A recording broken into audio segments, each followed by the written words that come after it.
quem é o vilão de Diabo Veste Prada? É a Miranda, a chefe dela? Ou é o Nate, o namorado dela? E essa é uma questão que permeia a cabeça das pessoas. E todo mundo tem uma opinião diferente. Parece uma parada meio 500 dias com ela, que ou você é Team Tom, é time Summer, ou né, um dos dois e tudo. Rapadura Cast, o podcast do portal Cinema com Rapadura. E você não tem estilo e senso de moda? Bom, acho que isso depende do que considera... Não foi uma pergunta. Seja bem-vindo, séries Rapadura em todo o Brasil. Está começando mais uma edição do Rapadura Cast. Eu sou Jurandir Filho e no programa de hoje nós vamos falar sobre O Diabo Veste Prada, exatamente. Estamos aqui com o Thiago Siqueira. Pessoal, seria a Miranda o pai May do mundo da moda? Interessante, pensaremos um pouco sobre isso. Fernanda Schmoltz. Eu amo meu trabalho, eu amo meu trabalho, eu amo meu trabalho. Muito bem. E de volta ao Rapadura Cast, meu Deus do céu, Catiuxa Barcelos. Olha só, eu vim aqui aprender e discutir se existe equilíbrio na vida de trabalho. Olha, vamos, cara, que bonito. Temos aqui um timaço pra gente bater papo sobre O Diabo Veste Prada. Esse filme, pasme, tá? Vocês estão pasmeadas? Não quero falar sobre isso, Júlio. Eu também não. Esse filme que já tem 18 anos. Caraca! Já pode ser preso. Maior de idade. Que Você ótimo. viu que eu fiquei calculando? Eu me perdi no número. Já pode ser preso, mas nos Estados Unidos ainda não pode beber legalmente. Exatamente, cara. A gente vai falar sobre Diabo Veste Prada. Uma semana interessante, uma semana de Dia dos Namorados. Vamos discutir a relação trabalho e relacionamento. Por quê? Já fizemos diversas edições aqui no Rapadura Cast sobre Dia dos Namorados, sobre essa época, com músicas que não podemos mais colocar por aqui. Uma época que a gente podia fazer de tudo, nem né? A trilha sonora de O Diabo Veste Prada a gente pode colocar mais aqui. O que é uma tristeza. Que é uma pena, porque é maravilhosa a Vai ter que trilha, cantar. né? Canta, Juras. Cantaremos U2, cantaremos Madonna. Não, tem muita coisa pra gente, Eu amo né? a música de abertura, aquele Suddenly I See, This is what I wanna be. É um clássico. Nossa, essa também. música dá vontade de Tô com você essa música na sair mudando cabeça de desde roupa. ontem. Cara, a gente tem muita coisa pra bater um papo sobre esse filmaço. Sim, é um filmaço. A gente vai conversar sobre muitos assuntos interessantes aqui nesse podcast. Lembrando que você pode assinar o Sala VIP do Rapadura Cast. Toda semana a gente lança um podcast exclusivo para assinantes. E, cara, tá muito legal. Tem muitas edições maravilhosas aqui. Vocês não perdem por esperar o que é que a gente tá preparando aqui. E também tá em vídeo, tá? Assim como esse daqui, que é em vídeo e áudio. Se você é de áudio, escute nós aí, estamos aí. Se você é de vídeo, estamos por aí também. Estamos no YouTube, estamos no Spotify. Então, é o mesmo podcast, tá, gente? É o mesmo podcast, só que com mais opções. Pra quem gosta de ouvir e assistir, né? É isso. Vamos falar sobre Diabo Veste Prada agora, aqui no Rapadura Cast. Eu sou o Padre Caio de Petrópolis, Rio de Janeiro, e bem-vindos ao mundo espetacular do cinema.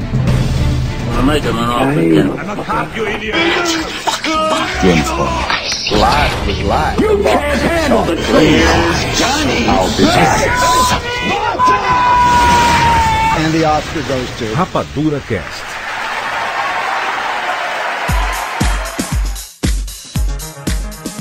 Diabo Veste Prada, esse filme maravilhoso.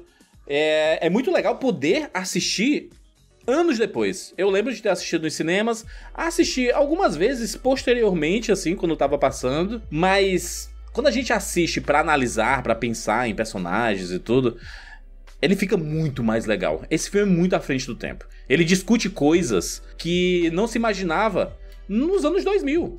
É um filme dos anos de 2006, gente. Ou seja, ele foi feito em 2005, 2004. É muito importante falar que, sendo uma comédia romântica, né, dos anos 2000, é um milagre que esse filme não tenha diálogos altamente canceláveis. Honestamente, eu reassistindo ao filme, eu tava olhando pra aquele grupo de amigos da Andy e dizendo, gente, que povo intolerável. É um drama terror, né? A gente tem que ser sincero aqui. Um drama terror. Existe uma polêmica na internet de vilanizar coisas. A gente vai chegar no ponto que iremos discutir quem são os vilões do Diabo Veste Prada. E eu discordo da internet, tá? Discordo da internet. Então, temos polêmica aqui. Esse filme, primeiro que ele tem uma trilha sonora maravilhosa. É a trilha sonora que você escuta do começo ao fim e você fala, meu Deus do céu, quanto que foi pra pagar esses... Né? A grana dessas músicas é Jamiroquai, é Madonna, é U2... cara, é só música boa. Só música boa mesmo. Tem versões, tem a versão da música do Seal, que é a Crazy. É um filme meio apaixonante, assim, porque é todo mundo muito bonito, né? Esse mundo da moda, assim. Esse filme é pai do Verdades Secretas da Globo. Se liga da novela /série Verdades Secretas, do universo da moda. Sim. Que tem uns desfiles, tem umas músicas famosas. Eu não acho que tem tanto a ver.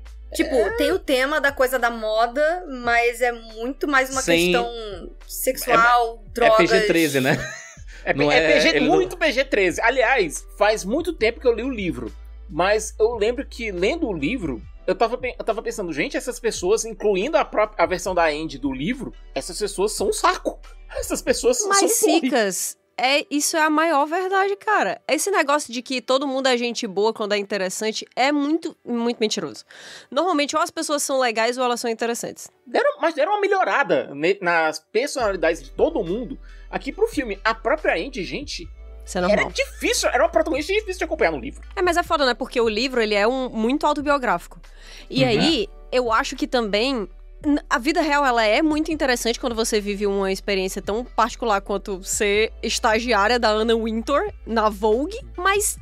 Eu não sei, gente. É muito difícil você conseguir torcer por alguém que tá em um ambiente extremamente tóxico e que tá conseguindo crescer dentro dele, sabe? Porque esse é o grande problema de quando você vai fazer uma adaptação de uma coisa que é muito realista. É que, tipo, O Diabo Veste Prada, ele é uma obra de fantasia, o filme, né? Enquanto o livro é uma obra autobiográfica. Porque aqui no filme a gente ainda vai chegar nisso, mas, tipo, a resolução das coisas, ela é totalmente fantasia. Ela é totalmente, tipo, é um sonho de que, tipo, tudo fica bem, todos viveram felizes para sempre. Demais, né?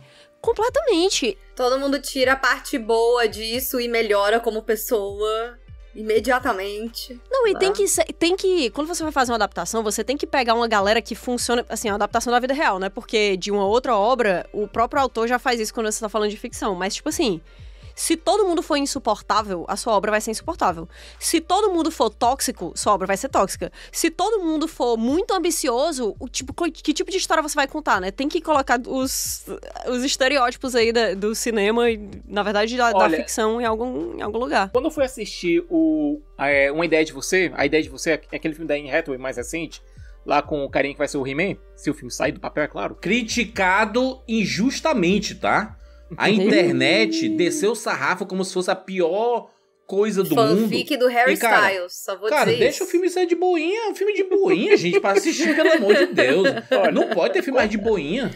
Festimus, ela soltou uma que eu achei maravilhosa sobre como a indústria queria que a gente visse a Anne Hathaway. Tu lembra, Fê, que tu disse? Lembro. Na verdade, eu vi isso no Twitter, eu acho, e eu achei incrível. Que era tipo assim, no Diário da Princesa, tentaram convencer a gente de que a Anne Hathaway era feia. E o Diabo Veste Prada tentaram nos convencer de que a Anne Hathaway era gorda.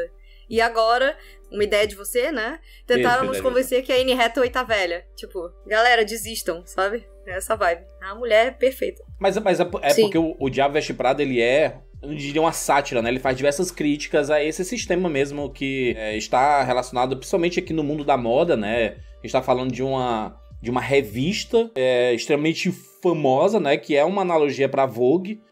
A própria Miranda é uma analogia pra Anna Wintour da Vogue, né? No livro é a Anna mesmo. Wintour. Fala Anna Wintour. Porque tu falou Anna Wilton. Wilton. Parece uma conversa de WhatsApp dessas que viraliza na internet que eu vi outro dia, que a mulher foi lá no japonês e ela falou assim, eu quero pedir um sushi, o que você quer? Hot Wilsons. Hot Wilsons. E no final, o próprio atendente falou assim, então vai ser o Hot Wilsons, né? Isso aí. Ele foi muito legal. Eu sou da máxima hoje em dia que se gringo fala meu nome errado, eu posso falar o nome dele errado também. O negócio é os brasileiros aqui. Justo. Ninguém ia falar o nome Então, Anna Wilton é decolonial, na tua opinião. Tá ótimo. Exatamente. Tá ótimo.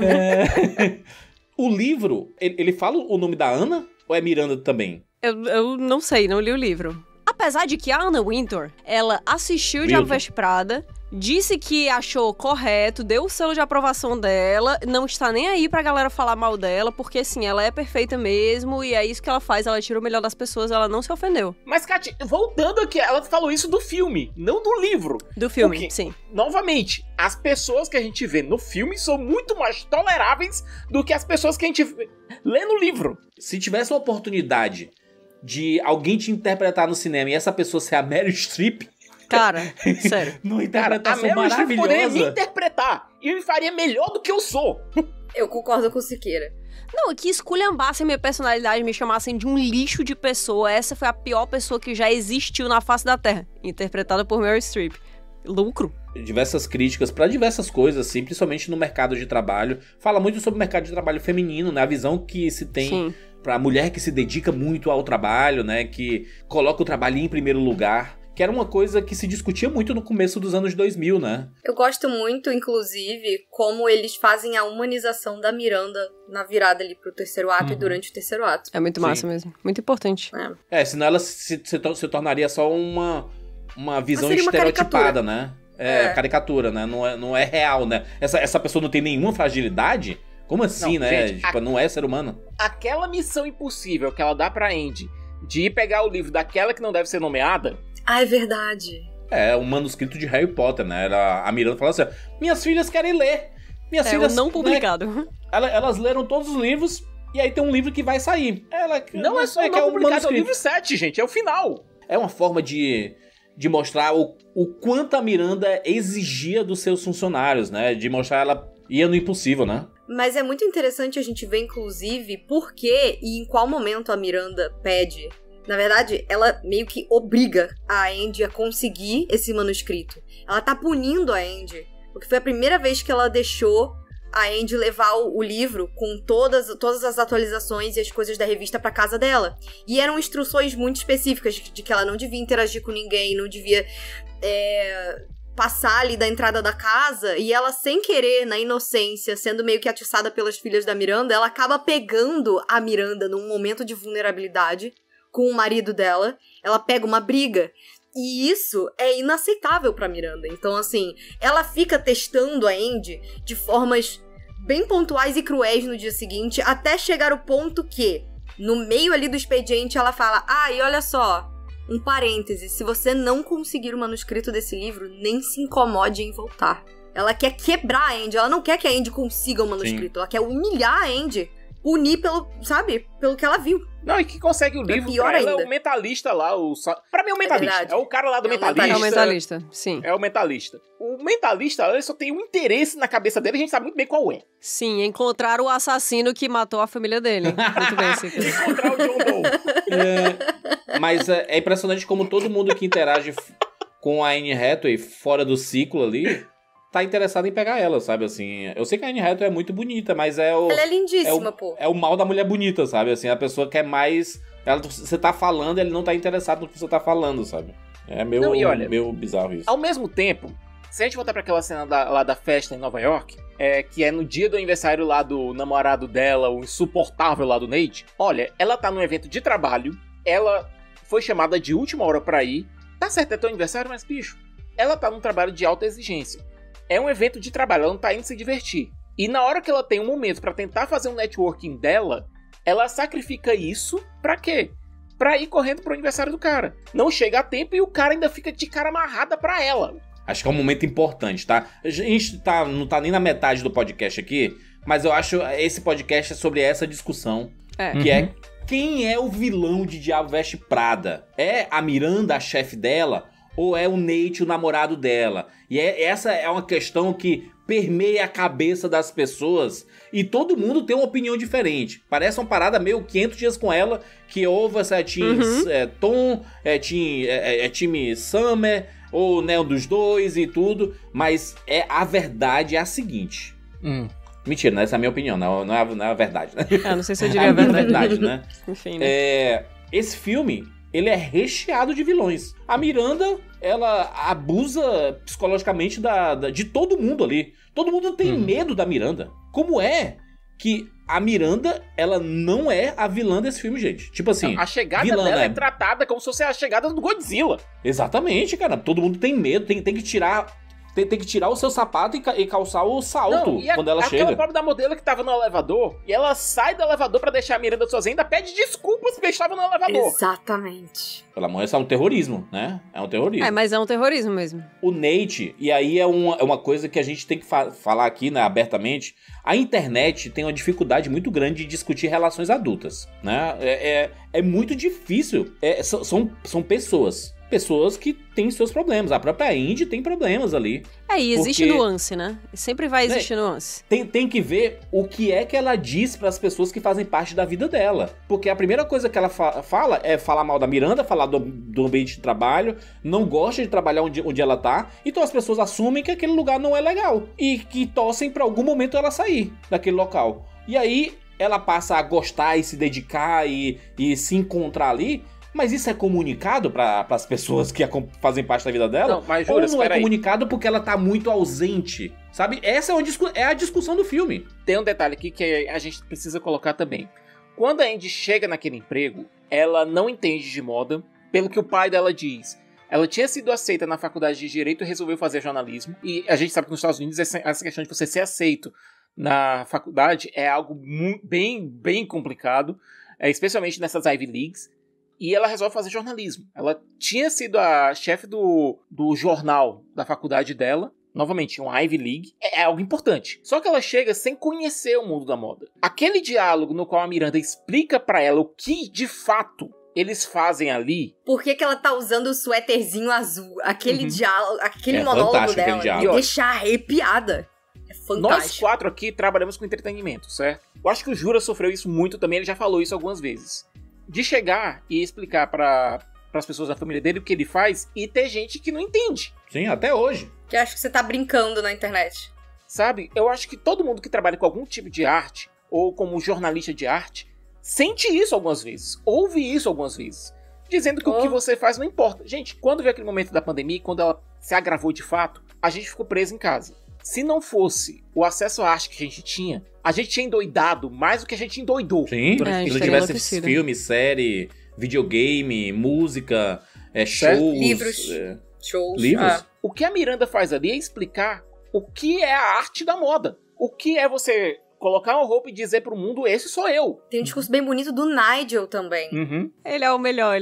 Exato. Eu amo muito ele, gente. Eu adoro o Stanley Tucci. Ele é um... Nossa, ele é um sex symbol no TikTok, tá? Trazendo aqui essa informação pra vocês. Sim. Ele é o Bial dos Jogos Vorazes. O Bial já não é o Bial há muito tempo. É incrível, assim, que logo depois que a Andy toma um baita esculacho, ela vai lá, porque ele é a única pessoa que meio que ouve ela. Então ela acha que ela pode despejar nele, porque chega um ponto que ela despejar a frustração dela com o trabalho só fora do trabalho já não é mais suficiente, né? E aí ela encontra o Nigel e ela começa a reclamar que a Miranda distratou ela, que fez isso e aquilo. E ele começa a falar, mas pra você pode não fazer sentido. Aí ele começa a contar meio que a história pessoal dele, né? Tipo, pra mim, quando eu era um garotinho... De 12 anos. Eu não podia... de 12 anos 6 eu não irmãos. podia expressar quem eu era. Exatamente. Apenas homens. Eu não podia expressar quem eu era, que ele é um homem gay, né? E meus pais achavam que eu tava na aula de futebol e eu tava fazendo aula de corte e costura e ficava lendo a Runway, que é a revista da Miranda, né? Com uma lanterna escondida embaixo da cama, sabe? A moda, ela é uma expressão de arte. Ela é uma expressão de arte. Aquele risinho que a Andy solta naquela reunião com a Miranda sobre os cintos. Dos cintos. Gente, aquilo ali foi um insulto. Foi um dos maiores insultos que a Miranda poderia receber. Sim. Mas, Cicas, isso é mais comum do que parece. A Kat, que a gente não sabe, a Kat é formada em moda. Olha só. Né? Isso é muito relevante porque as pessoas, elas não entendem a importância da vestimenta, de você se sentir bem, do que a roupa não é só o que você coloca no corpo pra não sair da rua pelado, não, entendeu? É um signo social, né?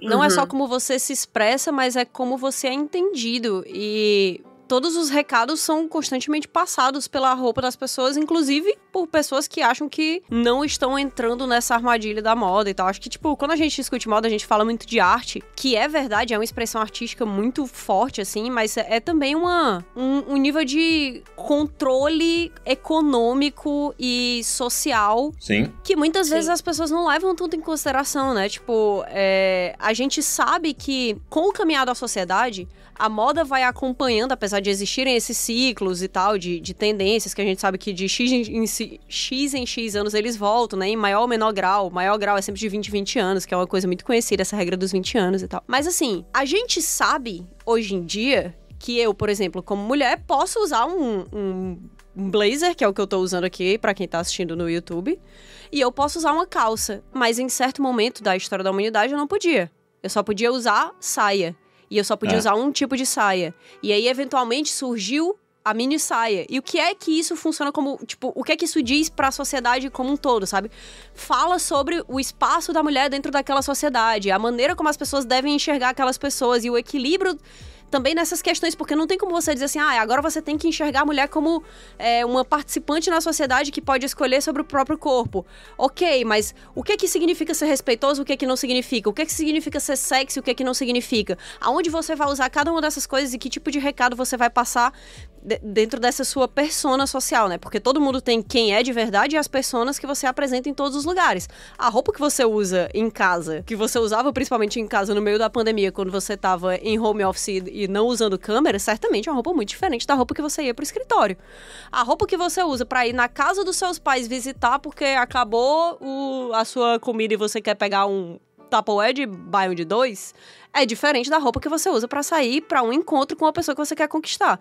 Então, realmente, assim, a moda é uma discussão que é muito complexa, né? Tanto é que a gente pode ver isso refletido em vários pontos até da arte que a gente comenta aqui, porque, tipo, figurino é uma coisa que define muito o personagem, né? Inclusive, categoria do Oscar, né? Que exatamente. É uma categoria extremamente importante e ajuda a contar a história, sim, é um complemento um período, narrativo. uma época. A paleta de cores da Andy, inclusive, ela é modificada durante o passar do tempo. Inclusive, a Andy inventou... Não foi a Andy, né? Foi o editor de Diabo Veste Prada.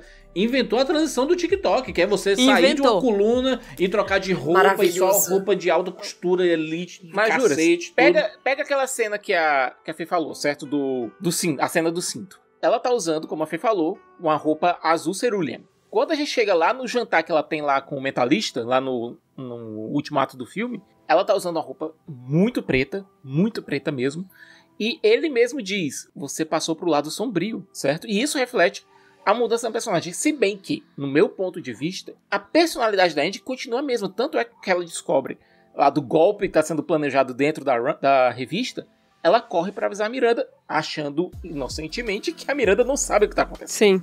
Ela se inspira na Miranda, na determinação onde ela conseguiu chegar, das pessoas respeitarem ela. Sim. E ao mesmo tempo que ela pensa assim, será que eu quero realmente ser essa pessoa? Porque o Nate até fala pra ela, ele fala assim pra ela, a pessoa que você idolatra aí, ela tem um relacionamento. Tudo bem que o relacionamento acabou, né? A Miranda até fala, mais um divórcio. Ou seja, ela passa por essas turbulências de relacionamento, né? O próprio Nigel diz, olha, no momento em que a sua vida pessoal implodir, é o momento que você vai ganhar uma promoção. Mas é a discussão. Verdade universal, tá? Ela discute os extremos, né? Ele usa do extremo pra gente poder entender bem a mensagem, né?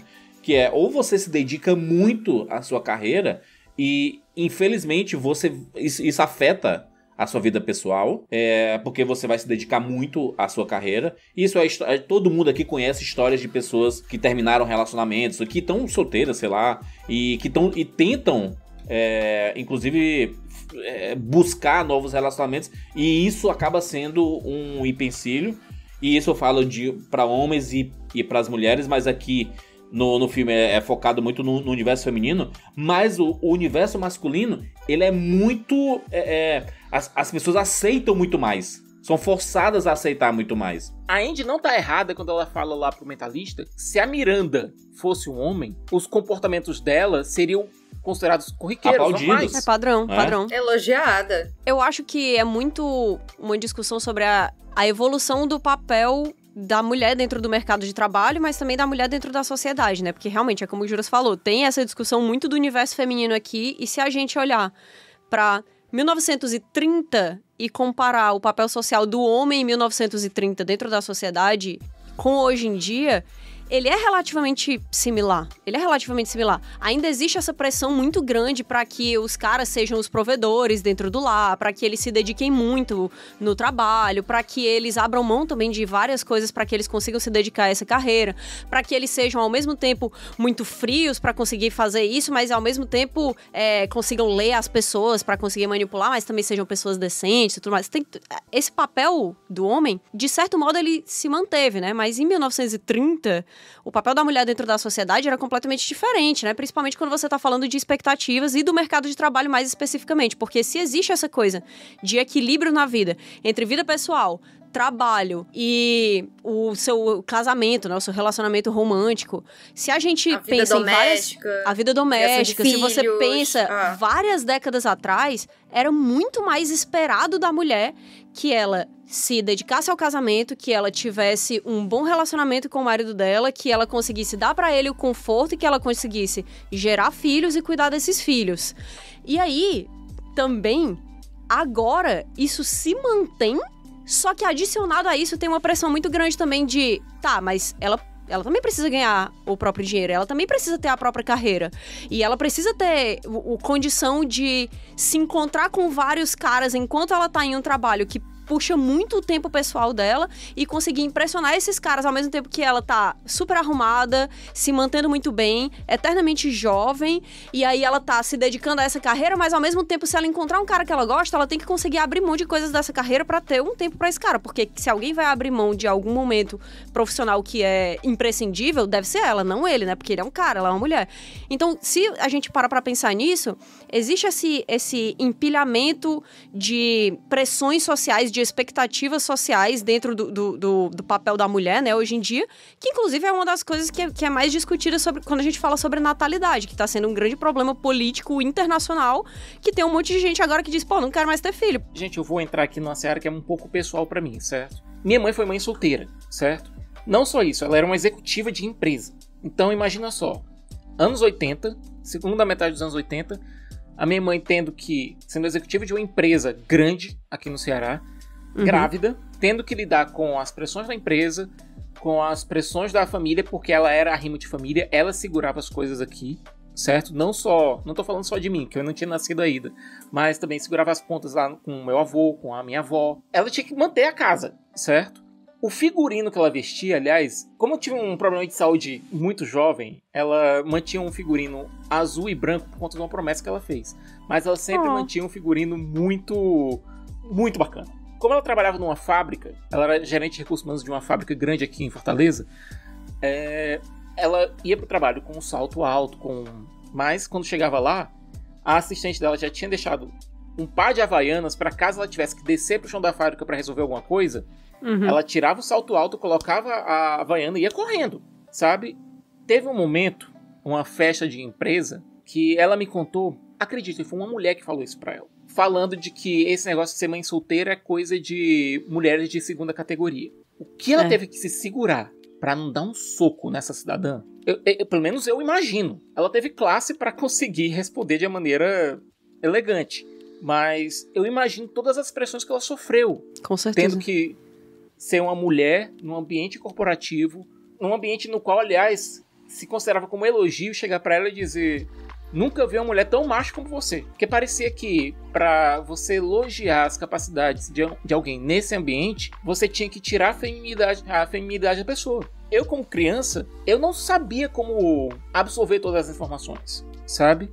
Eu não sabia como processar isso. Como adulto, eu consigo ver tudo o que a minha mãe passou pra conseguir me criar, sabe?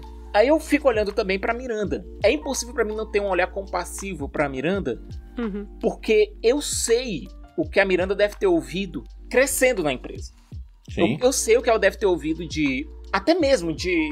E é por isso que eu não consigo simpatizar tanto com o Nate. O que ela deve ter ouvido pra conseguir galgar os espaços lá dentro daquela empresa, pra conseguir dar um futuro bacana pras filhas dela.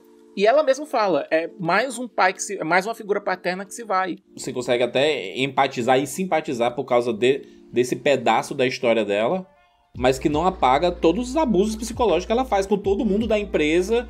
E quantas carreiras ela não destruiu porque a pessoa piscou errado pra ela, caramba. É porque ela é, ao mesmo tempo, produto e ferramenta desse processo tóxico de formação de pessoas perfeitas pro mercado de trabalho, mas não perfeitas como seres humanos e cidadãos. A minha visão era que a Emily, feita pela Emily Blunt, ela era uma personagem paia.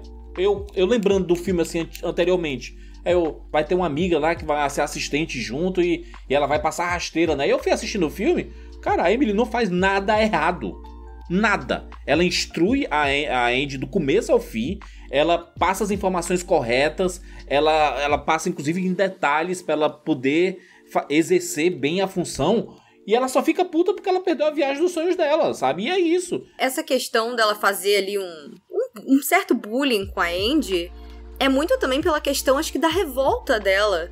Porque é o que todo mundo fica falando pra Andy até ela se tocar. Gata, milhares de garotas fariam qualquer coisa pra ter a chance que você tem aqui. E a Andy, ela no início, ela fica agindo como se a moda fosse uma coisa baixa, como se fosse fútil, qualquer coisa. Ela dá muitas bolas fora. Nossa, é demais. Sim, por falta de informação também, mas por desvalorizar a indústria da beleza. Mas há também uma pressão social, né, Fê? Porque quando você para pra pensar, ela vem desse mundo em que ela passou de direito em uma faculdade Ivy League, ela é jornalista, mas ela é jornalista séria, ela não é uma jornalista de coisas fúteis. Ela é uma jornalista que vai mudar o mundo, ela vai ganhar o Pulitzer e tudo mais. Então, existe muito nesse universo uma pressão que a gente já discutiu inúmeras vezes aqui dentro do Rapadura Cast, que, se você faz um filme sobre máfia, ele é inerentemente superior dentro de complexidade narrativa, dentro de admiração do roteiro, de seriedade do assunto, do que quando você tá falando de uma coisa que é vista como muito fútil, como, por exemplo, romance, né? Mas que você tá falando do que leva a raça humana pra frente, que é relações interpessoais, procriação e saber escolher o seu parceiro para que o seu filho seja... o seu filho ou filha seja um cidadão melhor, que caiba melhor na sociedade. Gente, é muito comum esse tipo de coisa. Então, para que ela seja respeitada nesse mundo em que tudo é muito sério e que essa seriedade é definida por outras pessoas, é claro que ela precisa diminuir o que é visto como fútil. E a moda é vista como uma coisa fútil. Que eu acho que entra de novo nessa discussão do tipo, quem é o vilão e quem são as pessoas tóxicas. Porque eu acho que uma das cenas mais tóxicas que tem é quando ela tá conversando com os amigos dela, contando do emprego e tal, e todo mundo diminui. Que ela fica também passando no celular, fica zoando. O fato da Andy também não comunicar muito sobre o trabalho, porque ela sempre tá chegando atrasada, ela tá faltando muitos encontros, as pessoas mal sabem sobre o trabalho dela, e aí o que eles sabem é o que ela contou no começo. Mas sabe uma coisa? Se ela fosse um homem, provavelmente as pessoas teriam mais paciência com ela. Mas o homem trabalhando na moda? Não, se o homem trabalhando em qualquer empresa. Em qualquer coisa. Se ele não chegasse no aniversário da namorada, se ele não pudesse... As pessoas vão falar, não, pô, mas ele tá trabalhando, ele tá conquistando uma vida melhor. Sim. E sabe uma coisa que me incomoda muito também? Que desde o início ela fala, isso aqui vai abrir as portas pro que eu quero fazer lá na frente. Ela falou, se eu ficar 1 ano aqui, eu consigo trabalhar e escrever e fazer o que eu quero aonde eu quiser. E continuam diminuindo o trabalho dela, continuam com esse preconceito com o que ela tem que fazer. Sabe? E falando, mas você não escreve nada, você só leva café e faz, sabe? De certo modo, eu tô com os juros nisso aí. Eu acho que ela tem a vergonha de defender o trabalho dela porque ela sabe que as pessoas vão diminuir, e porque ela não defende o trabalho dela e não fala das partes que ela descobriu em loco, que são interessantes, inteligentes, admiráveis, muito importantes. Os amigos dela, todos têm essa impressão de que o que ela tá fazendo é uma besteira, é uma bobagem, ela só tá ali porque é o jeito, e ela detesta isso, e ela não tá nem aí, a chefe dela é um monstro, e nossa, tudo que a gente tem que fazer é, sabe, vamos frescar com isso aqui até ela se acostumar que ela não tá, o que ela tá fazendo não é tão sério assim, né, pô, ela não tá, tipo, procurando a cura do câncer, ela tá trabalhando numa revista de moda, mas ela realmente não defende o ponto dela, mas é aí que tá, ela tá entre a cruz e a espada, porque se ela defende esse meio com unhas e dentes e mostra pra eles por que é interessante o que ela aprendeu lá e por que o trabalho dela é importante, ela vai ser vista como intelectualmente inferior por estar defendendo uma coisa e como uma pessoa que passou por uma lavagem cerebral, porque no começo ela odiava e agora é uma coisa que ela ama, admira, aprendeu muito. E aí, pelo outro lado, tem esse negócio de que se ela não defende, todo mundo continua diminuindo do mesmo jeito. Então é tudo muito complicado, entendeu? É como o Juras falou, quando você fala de pessoas reais, é complexo. Kat, tem aquela parte em que o Nate tá conversando com ela e na conversa ele diz que ela começou a beber o Kool-Aid, que é... A tradução fica meio complicada, tanto no DVD, Blu-ray, no Disney Plus, etc. Mas é como se ela estivesse entrando pra seita, tentando diminuir o fato de que ela tá começando a aceitar aquele emprego. Ou seja, há esse diálogo, há essa tentativa de diálogo e é encarada pelos amigos dela e pelo namorado como se ela estivesse entrando pra essa seita. Até mesmo naquele diálogo muito complicado, é um momento muito complicado porque ela saiu brigando com a amiga dela por conta do flerte, que ela não fez nada. Aliás, inclusive, o mentalista lá deu um beijinho na bochecha dela e a amiga ficou olhando pra ela como se ela tivesse ido pras Bahamas com o cara por 6 meses. Puxa essa cena pro mundo real. Grupo de amigos, e tem um casal nesse grupo de amigos que você acredita que todo mundo gosta do cara. Todo mundo gosta do cara. E você vê essa cena acontecendo numa balada, aconteceria a mesma coisa, Cicas. Não achei absurdo, não. O cara realmente tava flertando e deu um beijo nela. A amiga não viu nenhuma outra interação deles dois, que nem a gente como espectador viu. Não tem contexto. Ela nem sabe de onde é aquele cara, de onde ele chegou, se ele foi só um cara que passou uma cantada nela. É tudo muito complexo. Eu acho que, na verdade, essa é uma das coisas mais legais quando a gente fala desses filmes que são vistos como bobos, né? Mas que, na verdade, carregam uma pá de lições e de oportunidades da gente olhar de fora interações da vida real, né? Porque realmente é muito fácil você colocar como preto e branco de tipo assim, essa amiga dela é muito tóxica e eles não aceitam o trabalho dela e tal, mas e também é muito fácil de você olhar pro outro lado e dizer... mas ela não deveria ter feito isso, porque ele beijou no rosto dela e ele tava realmente dando em cima dela. Só que, tipo assim, a amiga não sabia de todo o contexto, ela não fazia ideia do que tava acontecendo, mas a gente sabe ao mesmo tempo que se a Andy não desse um pouco de mole pra aquele cara, ou ela não deixasse ele beijar o rosto dela ou alguma coisa assim, ela teria menos oportunidades profissionais e menos capacidade de controle dentro do ambiente tóxico que ela vive. Então é tudo muito complexo. Essa é a mágica de você assistir esses filmes que não necessariamente estão falando de uma gangue onde pessoas estão morrendo, mas tá falando de relacionamentos complexos e de um jogo de xadrez social da mesma maneira. E que são fáceis, né? Da gente relacionar com o mundo real e principalmente se você se colocar na pele de cada personagem, você consegue ver contextos diferentes. Por isso que eu digo que não é muito preto no branco. Você consegue ver o que os comportamentos, eles fazem sentido com a narrativa que está sendo contada. O Nate ali, por exemplo, a gente vê ela não indo pro aniversário dele.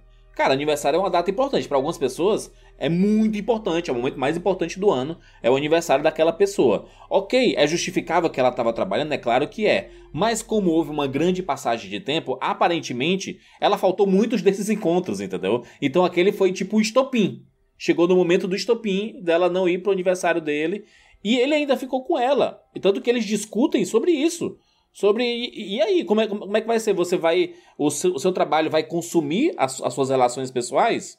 É isso? Infelizmente, existem trabalhos que consomem suas relações pessoais. E aí, esses trabalhos, muita gente se sacrifica por isso, e é difícil encaixar. Às vezes você trabalha de domingo a domingo, você fica ausente em datas especiais, e as pessoas que se relacionam com você, elas têm que ter um nível de absorção e de compreensão que infelizmente é isso que acontece. Às vezes as pessoas elas vão ficar muito ausentes, pessoas que trabalham em plantões,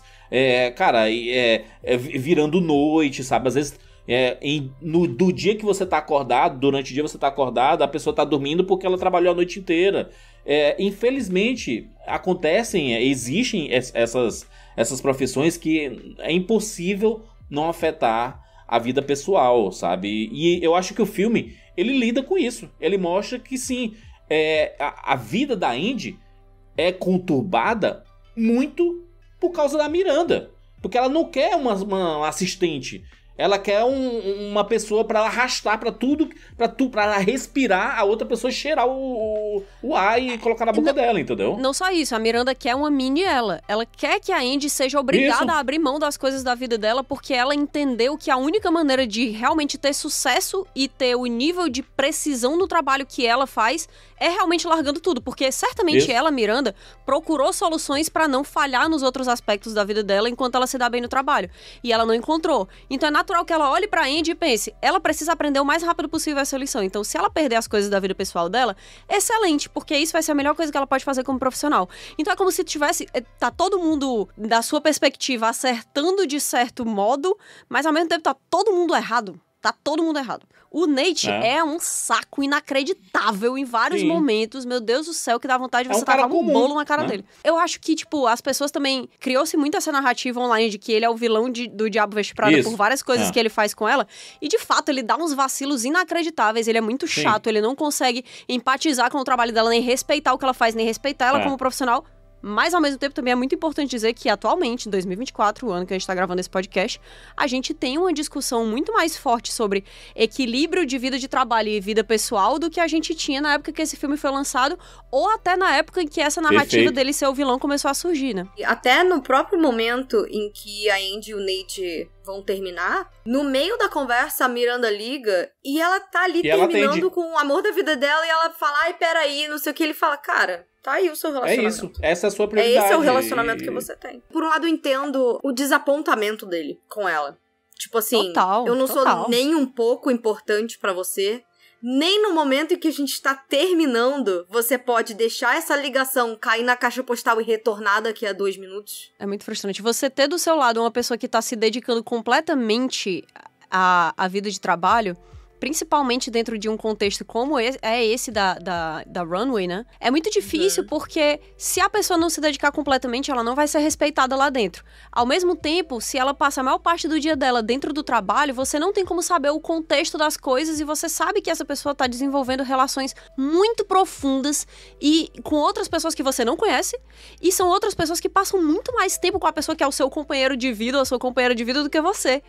Então, assim... Você sente que você não faz mais parte da vida da pessoa. Né? Exato, é uma coisa que é difícil pra Andy e é uma coisa que é difícil pro Nate, porque ao mesmo tempo que ele tá julgando ela pela pessoa que ela era antes de entrar na Runway e tá colocando o compasso moral dela daquela época pra resolver o problema deles nesse momento, ela tá olhando pra ele como uma pessoa que é um empecilho pra um contexto, pra ela fazer sucesso dentro de um contexto que ele não conhece, que ele não domina, que ela não explicou direito, mas ao mesmo tempo que se ela ouvir tudo que ele tá pedindo, ela vai se lascar. E quem vai ter que lidar com os problemas que vão surgir na vida dela profissional e pessoal, porque ela tem relações pessoais também dentro do trabalho, é ela. Porque se amanhã acabar o relacionamento dela, e aí? Se o Nate acabar e, sei lá, se apaixonou por outra pessoa, largou ela, tá? E aí? Ela abriu mão da carreira dela, abriu mão dessa oportunidade que todo mundo quer ter, que ela só vai ter uma vez na vida. E aí, sabe? Então, é muito complexo. A maior parte dos problemas que aparecem em Diabo Veste Prada, eles são quase todos problemas que não têm uma solução correta, indiscutível. Nós, né, vivemos em relacionamento, já passamos por muitas coisas, histórias, etc. Infelizmente, em algum ponto, alguém do relacionamento tem que ceder mais do que o outro. Pra em algum outro momento, um lado ceder também um pouco mais. E aí você tem equilíbrio, né? Mas em épocas, existem épocas que tá assim, ó, tá desnivelado. Mas você entende que é um momento. Às vezes quando a pessoa tá fazendo um mestrado, tá fazendo um doutorado, que ela vai ter que super se dedicar. E aí você sabe, cara, daqui 2, 3 anos, isso aqui vai voltar assim. É a maturidade das relações e tudo, né? Aí, Jura, se a gente volta pra aquela discussão lá do Anatomia de uma Queda. Aquele momento que é aquela grande discussão que a cena acabou viralizando ainda mais depois que o filme foi pra home video. Em que a personagem da Sandra Hüller e o marido dela estão discutindo em relação à carreira dos dois. Agora, tem um momento, eu acho que a única coisa que eu não consigo defender a Miranda Priestly de maneira nenhuma nesse filme, acho que ninguém conseguiria defender, é quando ela basicamente coloca a Andy e a Emily uma contra a outra. Tem um diálogo nesse filme que pra mim é bem passa muito desapercebido, mas que eu acho que todo mundo teria que prestar atenção. E é tratado como uma piada, mas se você parar pra pensar dentro do contexto do filme, é algo muito sério. A Emily tá louca pra ir pra Paris. Louca pra ir pra Paris. Não só isso, ela quer ir pra Paris arrasando, visualmente. Então ela começa um regime no qual ela mesma diz o quê? Que ela fica sem comer o tempo todo e quando tá prestes a desmaiar, ela come um cubinho de queijo. Ela tá literalmente definhando a Essa eu saúde acho que é dela. a única real problemática que ainda existe nesse filme. Mas é real, né? E as pessoas faziam isso, né? Então... Não, Sim. e é um comentário sobre a vida real também. É um problema porque se eles estão fazendo uma crítica a uma coisa que é verdade, que é essa pressão corporal e estética que as pessoas têm, a ponto de fazerem dietas ultra restritivas e ficarem doentes, que é terrível e completamente errada. Que é o cotidiano de muitos modelos mesmo, de Muitos passarela, modelos. Né? Só que ao mesmo tempo, né, é complicado por isso, porque eles estão fazendo essa crítica dentro do filme, mas tem um monte de gente que assiste o filme e é um negócio super glamouroso e muito legal e elas querem trabalhar nisso e elas acabam também, principalmente quando são pessoas muito jovens, aprendendo uma lição bizarra, né? Relação de causa e efeito, certo? A Emily tá fazendo essa dieta extrema, a saúde dela tá piorando, tanto é que ela pegou um resfriado. Ela vive doente, né? Ela não consegue se livrar. E chega no evento, o trabalho que elas duas, seria da Emily, seria repassar pra Miranda quem é cada uma daquelas pessoas com quem ela vai interagir naquela ocasião social que é, novamente, a ocasião social mais importante do ano pra eles, certo? E a Emily, por estar malnutrida e por estar doente, e uma coisa leva a outra, aliás, ela não conseguiu fazer o trabalho dela. Olha, eu vou citar aqui um outro filme com a Emily Blunt, que é o Dublê. O seu cérebro funciona com carboidrato. Você precisa comer pro seu cérebro funcionar. A Emily não merecia ir pra Paris porque ela come carboidratos. E ela fala, você come carboidratos, pelo amor de Deus, enquanto ela dá um mordidão no pão. Não apenas isso, né? Se a gente vai entrar em discussão nutricional, é extremamente importante comer gorduras, porque o cérebro precisa de gorduras pra funcionar. Seu cérebro é cheio de gordurinha. Então, por favor, consuma junto com as vitaminas. Um grande abraço. Tem uma frase que ela diz assim, eu estou a uma diarreia de chegar no meu peso ideal. Meu Deus, que né? frase doente. E sabe o que é mais triste? Que quando você pensa em emagrecer e você vê as pessoas fazendo dietas mega restritivas, você vê que a pessoa perde peso muito rápido, peso na balança, mas quando ela volta a comer, ela recupera, porque o que ela perdeu não foi gordura, foi água, foi músculo. Foi tudo gente, pelo amor de bom Deus, que a pessoa não devia perder. Gente, pelo amor de Deus, comam. Gente, por favor, não percam os músculos de vocês, não vale a pena. Tirem por mim, por favor. Tenho várias lições a ensinar, mas essa é a maior de todas. Não vale a pena não ter músculo. Por favor, se esforcem. Esse filme até entra pouco nessa temática que eu acho que ela poderia entrar mais, não, né? Ele e aí, lida como piada, mas existe uma relação de causa e efeito. Quando eu citei o Verdades Secretas, né, que é a novela /série da Globo, que ela fala muito sobre esse assunto, apesar de ir mais pro lado, né, da putaria, né? Drogas e putaria. Mas esse assunto tá presente lá. Tá bastante presente. O excesso dessas dietas malucas, uso de remédios, etc. E eu acho que esse filme talvez não era o foco dele, porque ele ainda queria ter um tom mais leve, de quase que uma comédia romântica, sendo que não é uma comédia romântica, né? Ele é e não é, sabe? Eu não sei se é um drama, porque não é tão dramático. Ela é mais leve de assistir, apesar das loucuras que estão acontecendo. Então é uma dramédia. A gente não sabe onde encaixar.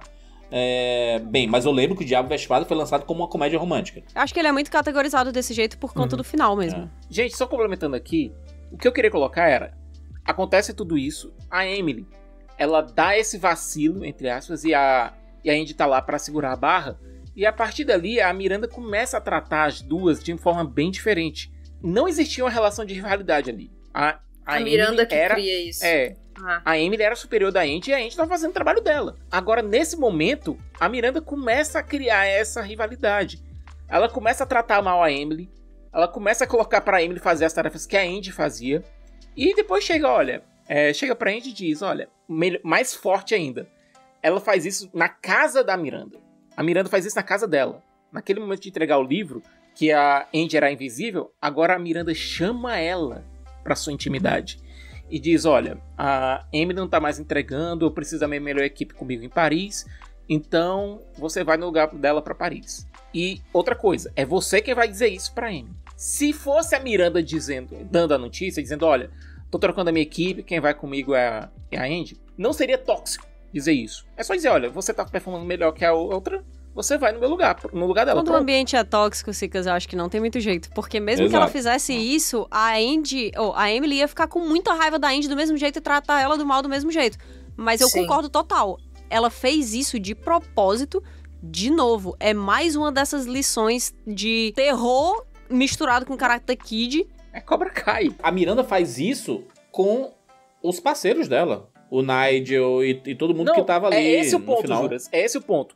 Quando a gente chega no final do filme e a gente descobre da conspiração pra colocar a Jacqueline no lugar da Miranda, ela vai correndo pra avisar a Miranda. A Miranda, naquele ponto, já sabia o que estava acontecendo, já tava com a maquinação toda pronta.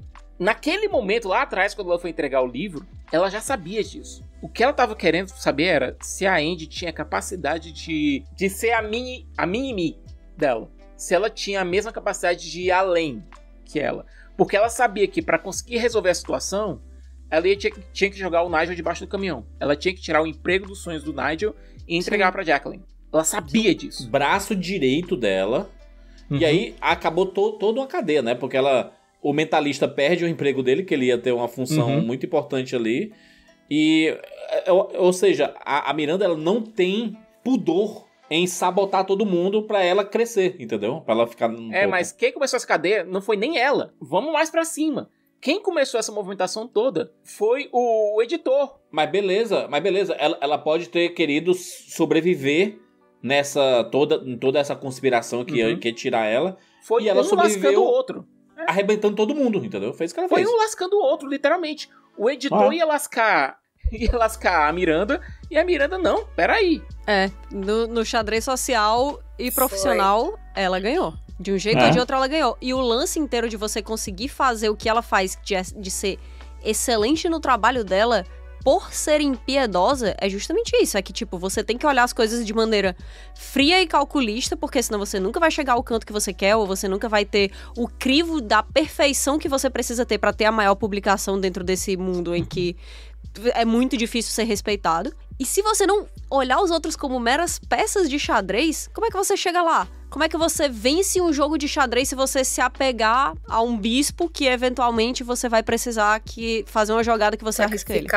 É muito... Cara, é foda, é muito difícil. E olha, sabe o que eu fiquei pensando nesse roteiro e ficando... Cara, eles acertaram esse ponto. Eles colocaram uma cena basicamente inócua da Andy com o Nigel no elevador, com o editor dentro do elevador também.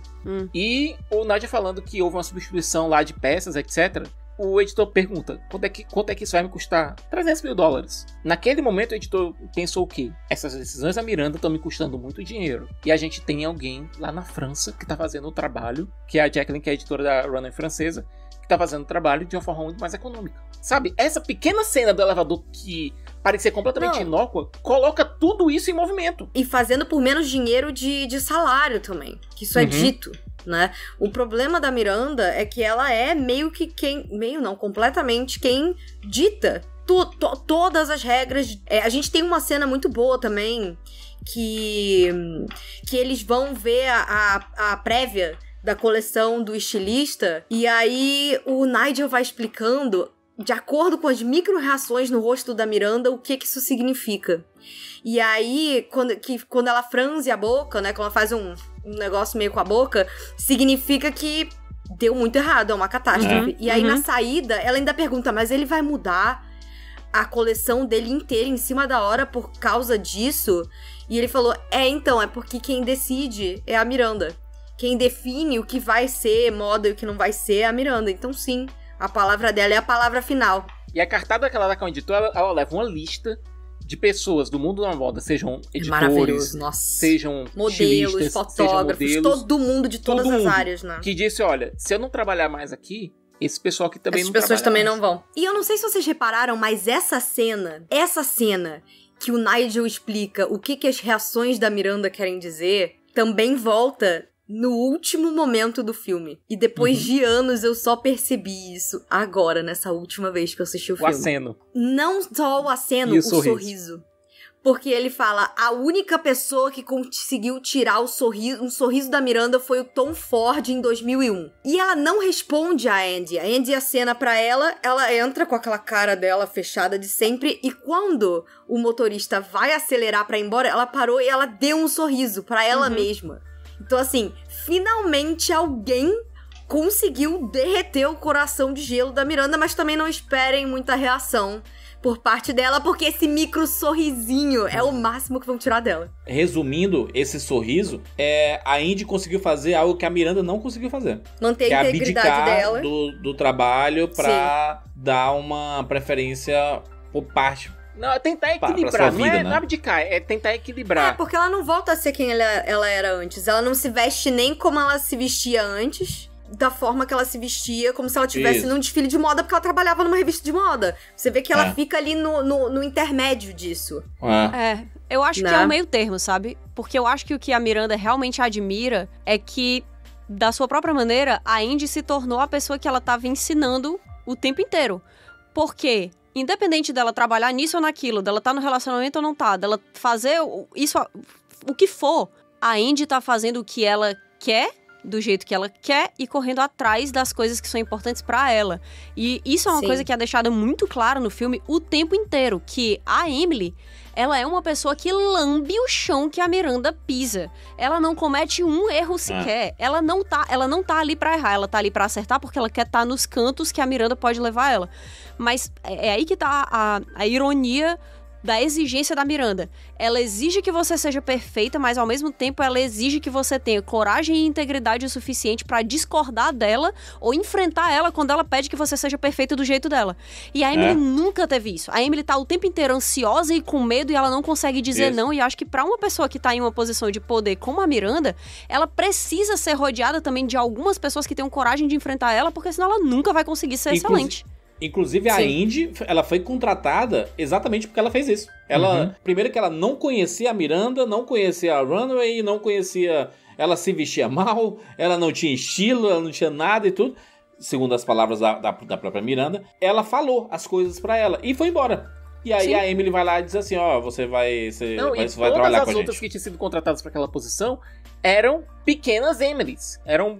Sim. Tanto é que ela chama ela de Emily, né? No começo ela chama ela de Emily. Isso é ridiculamente comum. Isso é ridiculamente comum. Mas ela de fato é uma mini Emily até que ela se prove uma coisa diferente do que a Emily era.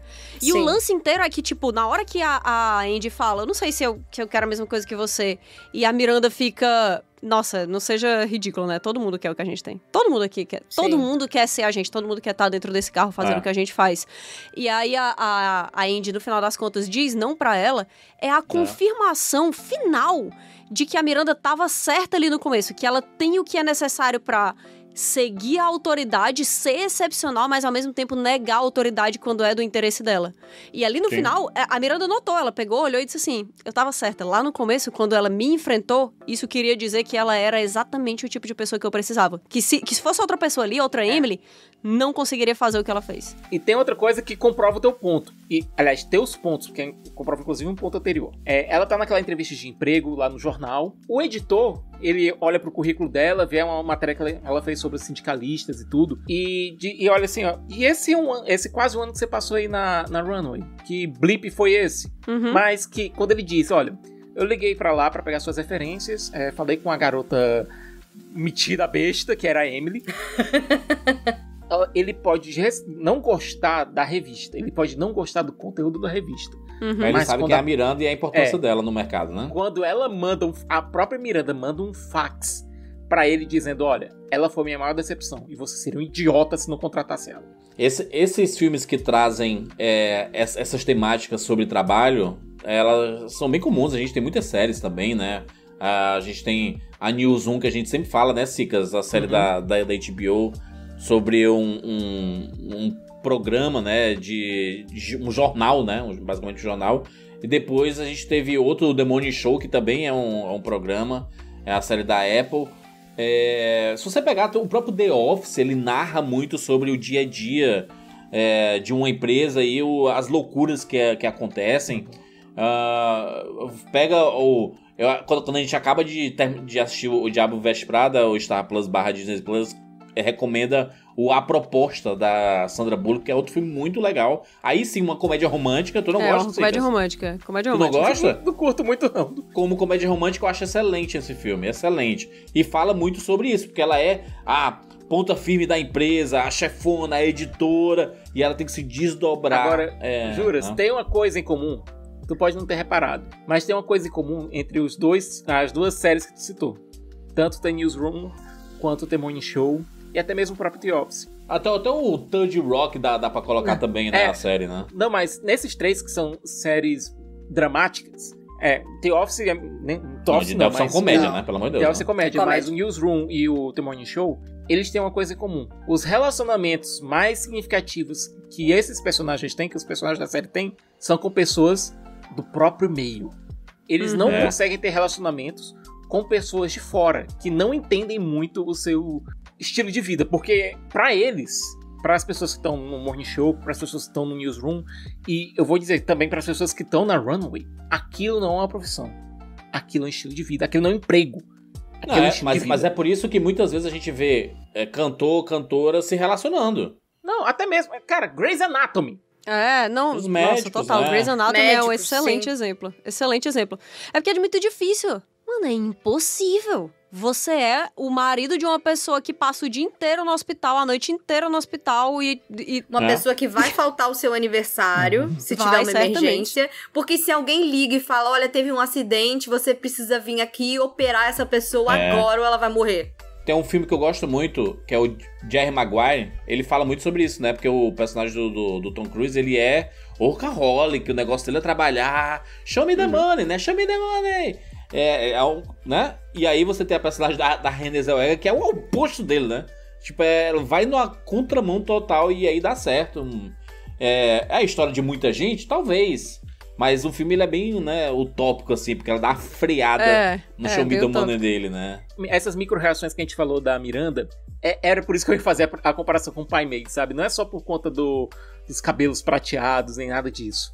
Mas, cara, lembra lá no Kill Bill, do volume 2, quando o Bill tá contando a história do Pai Mei, do golpe das 5 palmas que explode corações? A confusão toda começa quando o Pai Mei encontra o monge e o Pai Mei dá um leve aceno e o monge não retribui. Aqui a gente tem esse leve aceno por parte da Miranda para a Andy. Como eu falei, meu ponto de vista é um pouco enviesado porque eu tenho muita simpatia pela Miranda, porque eu sei muita coisa que a Miranda passou. Também reconheço o orgulho que ela sente da Andy no final, sabe? Sim. E aquela coisa, por mais que houvessem diferenças, eu acho que a própria Andy defenderia muita coisa, mesmo depois de tudo. Sabe? Depois de tudo que aconteceu. A Andy ainda admira muito a Miranda e respeita muito ela. Sabe? Com certeza absoluta. Muito mais do que no começo. Muito mais. E só um ponto. Quando tu tá falando sobre o Pai Mei, tem uma coisa que é muito importante da gente ver, que é essas pessoas que são vistas como mestres em uma coisa, que são extremamente sábios e que estão ali pra fazer um intensivão de transformação de alguém, elas não têm hobbies nem outras coisas na vida delas, não. Exatamente. É assim, há um respeito pela Miranda, mas quando toca aquele celularzinho dela, ela joga na fonte, né? Então é um respeito, né? Então... Aquele toquezinho do celular, inclusive, que era o toquezinho de quando a Miranda tava ligando, aquilo vira quase o tum-dum-dum-dum-dum do tubarão, cara. É assustador. Exatamente. Ela sempre dá um pulo, tipo assim, toca o tiriririm, ela, sabe? Essa energia de desespero. Faz que sentido. Sabe que vem coisa ruim por aí. Essa parte sonora é um ponto importante desse filme, porque a trilha sonora do Theodore Shapiro é maravilhosa. Ele que já fez músicas que também são muito queridas, tipo a trilha sonora do Walter Mitty, sabe? Do Marley e Eu. É um compositor que eu gosto muito, assim. Ele é bem particular, assim, mas a trilha sonora é bem marcante. De repente 30 dele. Eu gosto muito. Mas a trilha sonora desse filme, ela é tão anos 2000, a Kat falou do ciclo dos 20 anos, né? A gente tá muito... a Kat gosta muito do TikTok, né? Então o TikTok, ele dita algumas tendências de consumo da turma, né? Não só da moda, que a gente poderia com certeza falar aqui sobre o fast fashion, que a moda dura uma semana, sabe? É bizarro, túnel de sabe? consumo e tendência mudou completamente de uns tempos pra cá. Inclusive, daqui a pouco a gente nem vai poder falar nesses 20 anos, porque tudo é diferente. Isso. Tá, é o ciclo de 3 semanas, né? Tem ciclo de 43 minutos. Isso. Mas a trilha sonora desse filme, gente, ela é especial, sabe?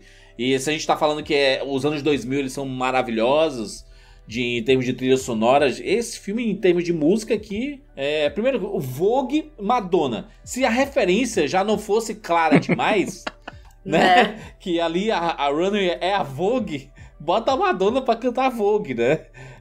O U2, quando eles estão indo pra Paris, né? City of Blinding Lights. City of Blinding Lights, exatamente. Toca Mob, Jamiroquai, 33 Chic, né? Aquele do Motion Walker. Freak Out! Cara, tem chic. Freak Out! É muito, muito boa a trilha sonora do Diabo Veste Prada. E ela posiciona muito a gente na época, né? Porque a música tem esse papel também, às vezes, né? Principalmente a música que a gente conhece, né? Olha, fora do filme, né? Por mais que seja meio clichê você colocar City of Blinding Lights quando você tá indo pra Paris. Cara, funciona. O clichê funciona demais. Não, gente, é mais do que isso, sabe? A trilha sonora do Diabo Veste Prada é uma coisa que virou desenvolvimento de personagens de pessoas reais, porque não tem nada como você... É muito comum essa ideia do tipo, eu vou me dedicar à minha vida profissional em uma cidade grande, me mudei pra ficar lá, pra começar... Realmente, a minha vida vai se tornar o meu emprego. Aí eu estou andando na cidade, tá tocando Suddenly I See, eu estou usando as minhas roupas de trabalho agora, não sei o quê. Mano, isso é muito comum. Isso é muito comum. A galera dizendo assim, nossa, hoje começa a minha nova vida. Suddenly I see. Tipo, ouvindo nos... E a pessoa se sente em Diabo Veste Prada. Virou um negócio, é um momento cultural. Esse filme é um momento cultural. E é incrível como é um momento que não passa. É um filme que se mantém relevante ao longo de anos. Todo mundo continua fazendo a mesma coisa. Gente, de anos em anos a discussão sobre Diabo Veste Prada muda. Eu tenho certeza que daqui a pouco a gente vai estar discutindo esse negócio de tipo, na verdade, o Nate era o grande herói do Diabo Veste Prada, porque os millennials não sabem lidar com a vida de trabalho. Eu tava pensando nisso, que se a gente fizesse esse cast há 10 anos atrás, essa discussão estaria sendo completamente outra. Porque foi a época acho que foi a segunda onda do feminismo, né? Com aquela coisa do girl boss. A discussão sobre esse filme teria ido pra um ramo totalmente diferente. E é muito maneiro que agora, ainda mais, né, pós-pandemia e tudo mais, a gente tá falando muito sobre equilíbrio, sobre saúde mental, sobre como você manter o seu trabalho, a sua vida pessoal, você, né, Eu sinto que depois da pandemia as pessoas estão muito mais preocupadas com isso. Eu tava até comentando com meu pai essa semana que é impressionante, assim, o quanto a frequência na academia tá diferente. Assim, eu costumo treinar num horário de tarde, que é um horário que geralmente não tem muita gente, porque é um horário de meio de expediente e tudo mais. Como eu sou uma pessoa autônoma e meus horários são todos picados, esses horários de meio da tarde geralmente são bons pra mim. E assim, no segundo semestre do ano passado, a academia vivia vazia. Esse ano já tá bem mais cheio, até nesses horários que eram vazios. E eu sinto que isso é muito... Eu tava conversando isso com meu pai. É muito um espelho também das pessoas procurando ter saúde, que foi uma coisa que muita gente perdeu durante a pandemia. Todo mundo tá interessado em se movimentar. Eu mesma, foi a primeira vez na minha vida, acabou de fazer... Tem 1 ano e 1 mês que eu comecei a ir pra academia, assim... a fazer parte da minha rotina. Constantemente, né? Todas as vezes que eu tentei ir pra academia quando eu era mais nova, era pra ficar magrinha. Era pra ficar magra, pra emagrecer, pra caber nas roupas que eu queria caber. E é a primeira vez que eu, de fato, consigo consistentemente fazer exercício porque faz bem pra mim. Eu nunca achei que eu ia chegar nesse ponto, sabe? E a gente tem também muito mais consciência de saúde mental, de ter uma rotina que você consiga, por exemplo... Como que você faz pra você relaxar quando acaba o seu expediente de trabalho, sabe? Principalmente pra gente que trabalha com internet, e todo mundo teve essa experiência do home office, que é uma coisa que a gente já tinha antes da pandemia aqui, pelo menos nós 4, né? E ver essa coisa, como você dosa quando o seu ambiente de relaxar também é o seu ambiente de trabalho, né? E como isso vai afetando a sua saúde mental.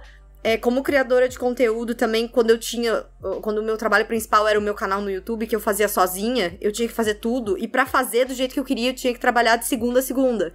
E inevitavelmente rola um burnout, e aí você fica meses sem conseguir fazer nada, sabe? Todo mundo tá começando, eu acho que a se preocupar mais com isso, com a qualidade de vida. Se a gente pra olhar, isso que a Kátia estava falando dos millennials é muito interessante, porque os millennials são uma geração que a gente acostumou a fazer o que o pessoal do Diabo Veste Prada fazia. A ser a pessoa que quer impressionar o chefe, que tipo assim, você precisa ficar aqui até 10 horas da noite pra receber o livro e levar na casa da Miranda. E a galera da geração Z eles são incríveis, porque eles falam assim, não está no meu horário de trabalho e eu não vou. A gente vai ter reunião mais cedo hoje. E a pessoa fala, não. Ainda tem essa coisa de que tudo é caro e os salários não dão conta. Perfeitamente. Então você trabalha e você não tem nem o bônus de você poder relaxar e falar assim, minhas contas estão fechadas, eu tenho dinheiro pra viajar nas minhas férias, não preciso perder meu sono, sabe? Porque uma coisa é você trabalhar, eu acho que o dia inteiro, você escolher isso e você falar, ok, mas eu vou ter o bônus disso aqui. Eu não vou ter certas preocupações. E hoje em dia, a maioria dos empregos, infelizmente, não. O dinheiro não dá. Então as pessoas têm que trabalhar, fazer hora extra. Tem gente que tem mais de um emprego. Muitas pessoas não conseguem sair da casa dos pais ou não conseguem deixar de morar com amigos, com outras pessoas, porque simplesmente é impossível você ter um trabalho que você já doa toda a sua energia e ainda assim você não consegue ter o mínimo de dignidade que você quer. Foi prometido pro milênio que o futuro ia ser brilhante. E o milênio tá passando um pão que o diabo amassou aí de... a gente sempre tem histórias, né, dos pais, dos avós que conseguiram comprar suas casas e tudo, trabalhando. E hoje, quem é que consegue fazer isso, sabe? Eu vejo muita gente dizendo assim, eu prefiro não ter carro, prefiro andar de Uber. Mas é porque pra comprar um carro hoje em dia tá foda pra caralho também, sabe? Tá muito difícil. Carro popular, gente. Carro popular, 80 mil reais é loucura. Estamos num momento que não existe carro popular. Inacreditável. Tipo assim. Não tem. E há uma discussão muito grande, que a geração Z não quer fazer faculdade, sabe? Ela quer, tipo... pegar livro em inglês, traduzir e colocar pra vender na internet, sabe? Tem muitos empregos que foram oportunizados pelo online, né? Que a geração Z tá se aproveitando também muito disso. A galera acho que não tá querendo ser CLT, né? Eu sofri muito sobre esse trabalho online. Cinema com Rapadura completa aqui, né? Daqui a alguns dias, completa 20 anos de vida. Então, eu tô desde o começo. Eu virei muitas noites. Eu tomava 3, 4 energéticos de madrugada pra continuar acordado pra publicar podcast. Editei por 11, 12 anos o Rapadura Cast, virando noite, enlouquecendo de quinta pra sexta, de sexta pra sábado, trabalhando no fim de semana, comprometendo as minhas relações pessoais. Muitos dos meus relacionamentos da época, de amigos, de namoro, etc., foram prejudicados por isso, porque eu tava focado e querendo fazer as coisas. Tu era a tua própria Miranda. Exatamente. Eu não tão extremado, porque eu sempre gostei muito de viajar, é uma coisa que hoje em dia eu coloco na minha vida, tipo assim, eu vou viajar, não tem, né? Antigamente a gente viajava nas férias. Não existe isso, gente. Você encaixa horários, você se organiza pra tentar fazer coisas pra você aliviar a sua cabeça. E criador de conteúdo tem férias, minha gente? Se a gente tira férias aqui e não produz nada, perde a relevância na internet, porque pra sumir na internet é muito fácil. Se você não produz um conteúdo numa semana, você some. Por exemplo, esse podcast aqui, ele tá sendo gravado quase 3 semanas antes da publicação dele, entendeu? Por quê? Porque eu iria viajar e aí a gente, né? Ele tá saindo exatamente comigo viajando, entendeu? Exato. Então a gente se organiza, né? Essa é a grande discussão, né? É de... Você vai passando o tempo e você vai entendendo a sociedade de maneiras diferentes e você vai entendendo as narrativas não só das obras de arte que a gente consome em cada um desses momentos, mas a gente também vai revendo até as nossas próprias ações e das pessoas ao nosso redor. Porque toda essa discussão da geração Z com os millennials é que o motivo pelo qual a geração Z hoje em dia exige muito mais esse respeito aos direitos trabalhistas, ao próprio espaço, à vida pessoal, que são coisas que a gente não foi ensinado desse jeito, né? Porque a gente aprendeu, a gente cresceu e viveu toda a nossa época de trabalho, quando tinha muito essa romantização da vida profissional e de se entregar. É porque eu quero ser uma girl boss. Porque trabalho enquanto eles dormem. Porque eu sou... Era lindo até poucos anos atrás você dizer, eu sou um workaholic. Sim. Meu trabalho é a minha vida. E eu acho que o grande problema e a grande discussão da mudança disso aí é justamente porque não aconteceu o que a gente esperava. Porque não tem como a pessoa só ser um workaholic e não ganhar nada em troca. É o que a Fê tava falando. A especulação imobiliária tá um absurdo. As pessoas não conseguem mais comprar casas. Ao mesmo tempo, as pessoas... Tipo, como é que a gente faz plano? Tem até aquela piada hoje em dia de tipo, tem que normalizar o trisal porque só tem como pagar as contas se dividir entre 3 pessoas mesmo, porque tá complicado o negócio. Se tiver uma criança, ela não tem emprego, o que a gente faz, entendeu? E a gente tá muito dentro desse mercado de trabalho de autônomos, né, de PJ. E agora, chegou o ponto em que a gente viu isso acontecer, essa virada acontecer durante a nossa vida profissional. De tipo assim, as pessoas são CLT. Mas CLT é meu pai, eu prefiro ganhar de jeito tal e sendo PJ. E aí agora a gente tá no momento de tipo assim, mas CLT... Que delícia pensar nas férias pagas. As férias. Plano de saúde, que delícia pensar no plano de saúde. Que delícia pensar em fim de expediente. Que delícia pensar em todas essas coisas. Então, assim... De dar 5 horas da tarde e você não pensar no trabalho. Imagina Meu Deus, gente. Imagina se isso acontece. É uma noção, cara, que é tão alienígena. E que pros nossos pais... É claro que eles ensinaram a gente que o certo era se dedicar completamente aos estudos, fazer uma boa faculdade, entrar pro mercado de trabalho, trabalhar como se não houvesse amanhã, porque na cabeça deles, em algum momento, você poderia parar. E é muito difícil também você ter essa conversa com pessoas de gerações passadas, porque é difícil eles entenderem que o trabalho consome você, porque eles não compreendem quais são as diferenças em nuances da nossa vida de trabalho e da vida de trabalho deles, né? Pra começo de história, os nossos pais que adoram essa coisa do tem que trabalhar mesmo, se você tem que ser viciado no trabalho, eles não tinham celular, cara. Não tinha celular, não existia um celular chegando a mensagem no WhatsApp 2 horas da manhã dizendo, olha, você tem que fazer tal coisa agora ou daqui a 5 minutos. Amanhã tem que chegar no escritório às 6 horas da manhã e não às 8, tá? Porque tem que resolver tal coisa. Não tinha. Então, é difícil você ter essa conexão se você não se esforçar pra ter empatia pelo outro lado. É claro que a geração Z agora tá puta com a gente porque a gente tá acostumado a trabalhar demais, pedir que os outros trabalhem demais, pedir que os outros sacrifiquem a vida pessoal para que o trabalho seja feito. E eles estão vendo que, às vezes, o chefe deles, que se comporta como a Miranda, não tem um apartamento, não tem uma casa, não tem nada. Aí fica tipo assim... Exato. Se bem que o chefe deles provavelmente tem, né? Porque, enfim, a gente... tem essa outra piada também, que vou trabalhar aqui... o chefe do chefe... Vou dar o meu melhor aqui pro filho do meu chefe poder tirar férias nas Bahamas, que... É porque o chefe do seu chefe, que é quem tem o dinheiro, ele nem conversa com você, você nunca viu a cara dele, ele não dá as caras. Exatamente. Então, assim... Ele não fala com você. É muito difícil, a gente tem muito essa mania de definir o certo e o errado, definir o mocinho e o vilão, definir qual é o ponto que você faria diferente, que toda a história seria perfeita, mas a verdade é que quando você tá falando desses relacionamentos, dessa dinâmica, na verdade, toda, que é muito intricada, não tem como você resolver tudo, porque se existisse uma maneira de resolver tudo, alguém diria, ei, gente, é assim, tá? E todo mundo aplicaria. Então é por isso que é legal você assistir uma história como O Diabo Veste Prada e ver essa discussão evoluindo ao longo dos anos e ver a gente aqui, tipo, mudando de ideia em relação a personagens que a gente talvez odiasse há 5 anos atrás, ou talvez a gente não compreendesse há 10 anos atrás, que é uma coisa que também muda, não só com a sociedade, mas com o nosso momento de vida. Porque, às vezes, você é criança e fica com raiva do negócio, e depois você é adulto e fica tipo, mas é foda, porque... Exatamente. E, Kátia, tem uma coisa que tu falou, a galera que diz que tem uma solução fácil. E tem muita gente hoje fazendo dinheiro dizendo que tem uma solução fácil. E não tem! Gente, newsflash, não existe! Isso é picaretagem que chama. Não existe! Gente, se existisse uma solução fácil e alguém estivesse vendendo, confiem na sociedade. Principalmente a sociedade brasileira que nos entregaria isso em 24 horas. Alguém piratearia esse conteúdo e entregaria pra todo mundo e todo mundo saberia a resposta. Não existe resposta. Ganha o seu milhão seguindo esses 10 passos. Primeiro, seja herdeiro. Exatamente. Seja herdeiro. É a economia do desespero. É a economia do desespero, cara. Tá todo mundo desesperado. Assim como a gente vê. A Miranda tá desesperada. Porque ela acha que ela tá feliz, mas quando a gente vê ela nos únicos momentos pessoais dela, os únicos momentos fora do trabalho, a gente vê que ela só tem o trabalho. Literalmente desmontada. Nossa, sem maquiagem, sem nada. Aliás, parabéns pro departamento de maquiagem desse filme. Nossa! Não, e a câmera? E a câmera que enfoca ela por trás. Toda a aparência ameaçadora que ela tem no trabalho, ela tem uma cara de derrota em casa.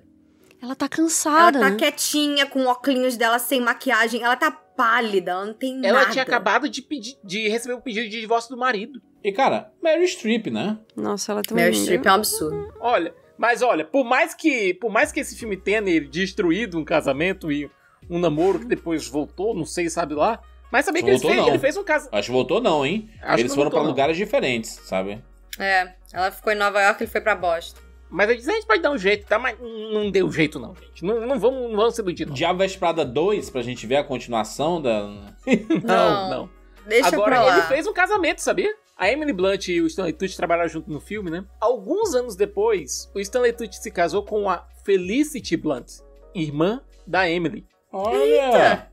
Sabia disso não. Não sabia. Emily Blunt é cunhada do Stanley Tucci. Tem o Stanley Tucci, o John Krasinski, a Emily Blunt, cortando peru de Natal. Pô, alguém me adota aí nessa família, eu quero fazer Olimpíadas parte do também. carisma, né, Mas cara? é o que eu tô falando, desgraça. essa turma só casa com eles mesmos, assim, sabe? Tem que ser conhecer. A coitada da Anne Hathaway, ela caiu ela se casou com um golpista que se passava por alguma coisa. Teve um rolo desses aí também. A Anne Hathaway, inclusive, maravilhosa, hein, gente? Nossa, demais. Linda. Quando ela tem a transformação, né? O action makeover dela ali. Meu Deus, nossa, como ela eu usa amo montagem de makeover. a franja dela. A turma fala, né? Que é a franja que só a Anne Hathaway consegue utilizar, né? Não, e olha, ninguém consegue utilizar. Ela foi a 9ª escolha pra fazer a Indy. Caraca. 9ª. O estúdio não Eu queria. não consigo imaginar outra pessoa nesse papel. O pessoal sempre desconfia dela em tudo, né? Os personagens sempre desconfiando dela. A vida real, o pessoal sempre desconfiando dela. Caraca, é Sina, né? É Sina, pelo amor de Deus. E ela é maravilhosa, né? Tá aqui, ó. Tem algumas pessoas aqui que foram consideradas. Rachel McAdams, Scarlett Johansson, Natalie Portman, Kate Hudson, Kristen Dunst. E tem toda a discussão também que a Emily Blunt, ela não foi a Viúva Negra por causa desse filme, né? Foi por conta de agenda. Não foi por conta desse filme, foi por conta de As Viagens de Gulliver. Meu Deus do céu. Sério. Aí é de lascar. Imagina, a Scarlett Johansson pega a Viúva Negra e muda muito a carreira da Scarlett Johansson, não. Vai pra outro patamar, assim, inclusive financeiro. Imagina se a Emily Blunt pega a Viúva Negra e a Scarlett Johansson pega a Indy em O Diabo Veste Prada. Tipo... Em algum multiverso isso aconteceu. É verdade. Vamos aqui dar uma nota pra Diabo Veste Prada. Depois de tudo que eu falei aqui, não tem como não ser 10, assim, um filme maravilhoso. E rever Diabo Veste Prada foi muito legal. Muito legal, que filme atual. Boas discussões, tudo isso que a gente tá tendo aqui. Inclusive a gente fez recentemente um podcast sobre 500 Dias com Ela, que reavivou a discussão em cima do filme, que é completamente diferente da época que o filme saiu, sabe? É outro negócio em que se vilanizava a Summer. Meu Deus, a Summer fez isso com ele, e as pessoas, com o passar dos anos, foram entendendo, né, gente? Né? Vamos discutir também um pouco o tom, né? E aí ver e entender que os filmes não precisam ser esse tá certo, esse tá errado, e a gente pode ter discussões sobre esses personagens, que existe complexidade, assim como existe na nossa vida, né? Coisas são complexas. Diabo Veste Prada, nota 10 de 10, com certeza absoluta. Siqueirinha? Juras, eu dou uma nota 8,5 pro filme. Eu gosto muito do filme, certo? Ai, não. Vamos levantar e vamos embora, né, Jurandir? Juras, eu não posso normalizar o 10. Certo? Eu gosto muito do filme, eu gosto muito de Diabo Veste Prada. Mas seu filme é bom e... Eu sei, enfim, eu não vou discutir isso não, Cicas. Pra mim ele tem Dê problemas. sua nota aí, dê sua nota baixa, fale mal do filme, eu não tô nem aí mais pra esse negócio. Eu dando 8,5 pro filme é uma nota ruim, meu Deus. Eu gosto muito do filme, como eu falei, ele tem temas que são muito caros pra mim, certo?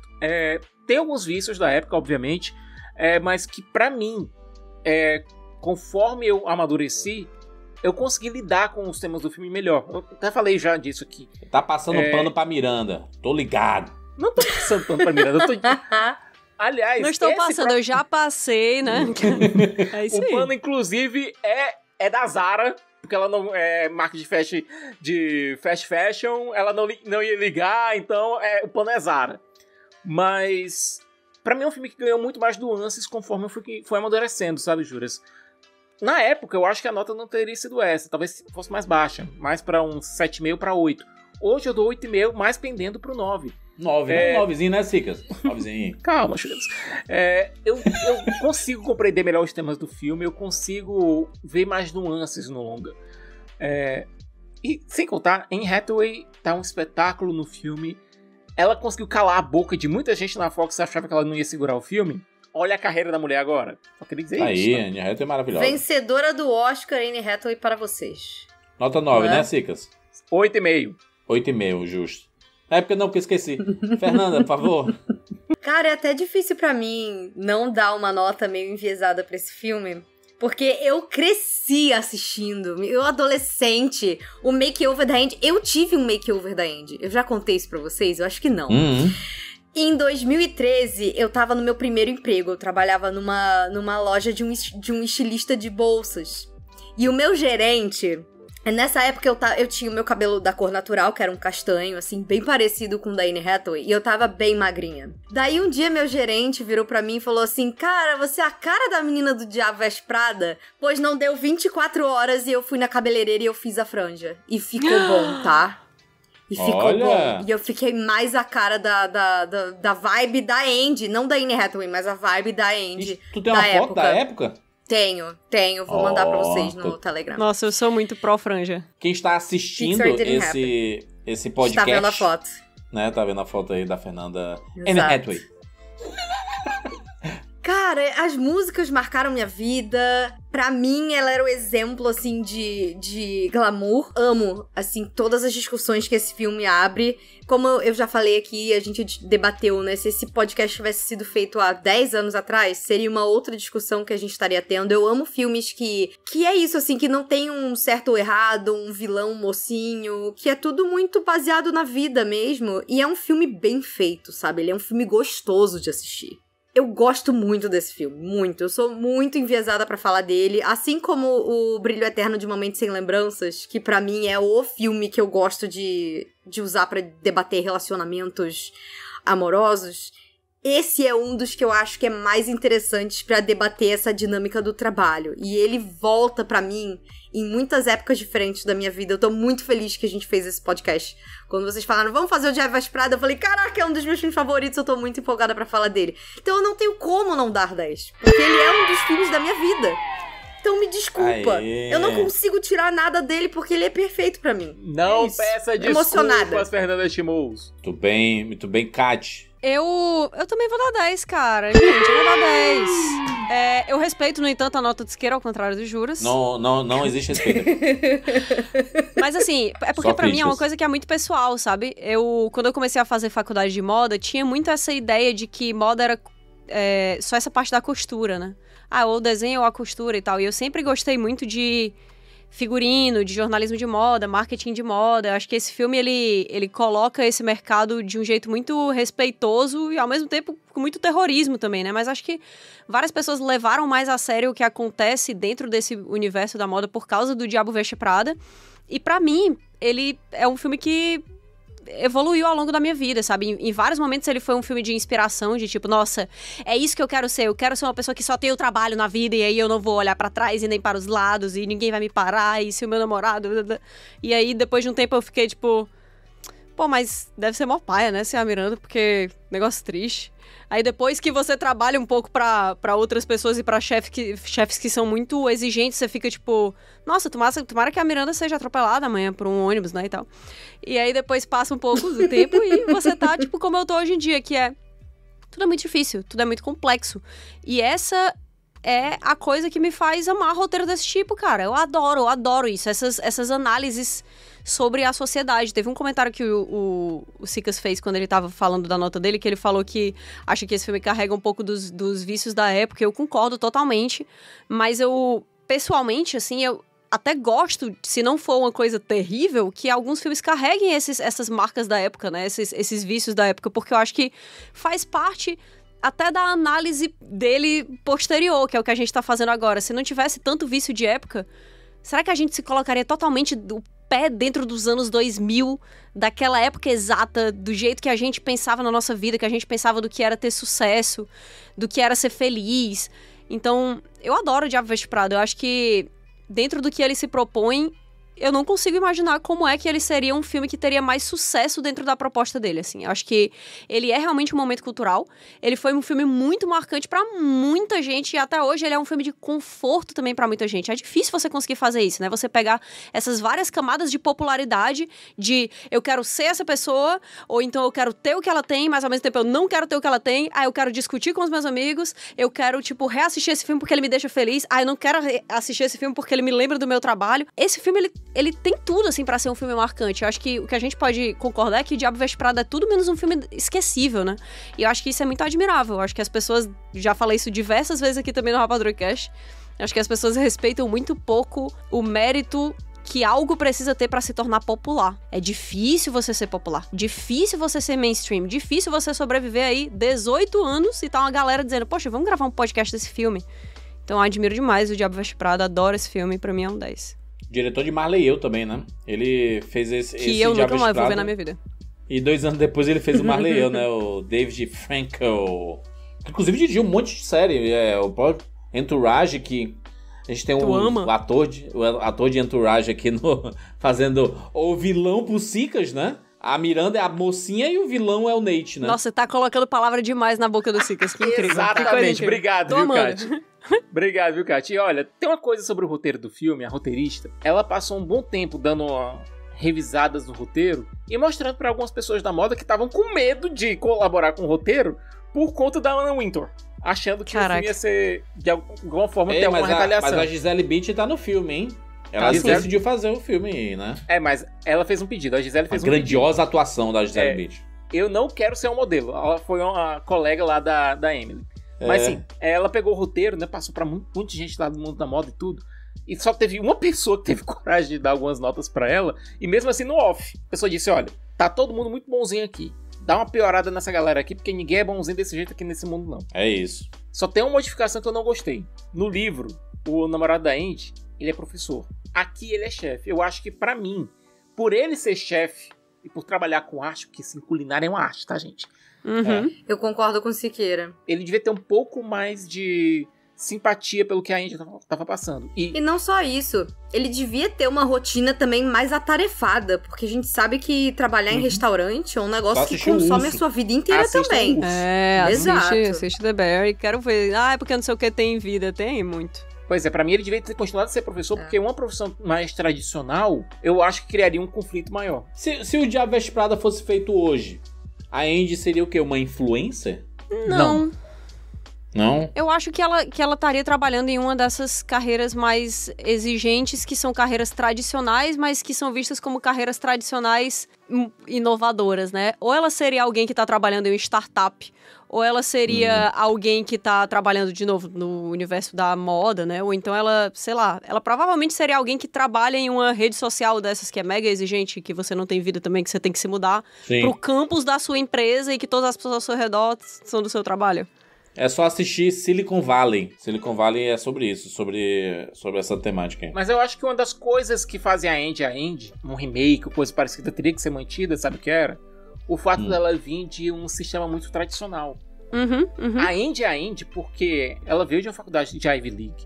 Ela veio do jornal de uma faculdade de Ivy League.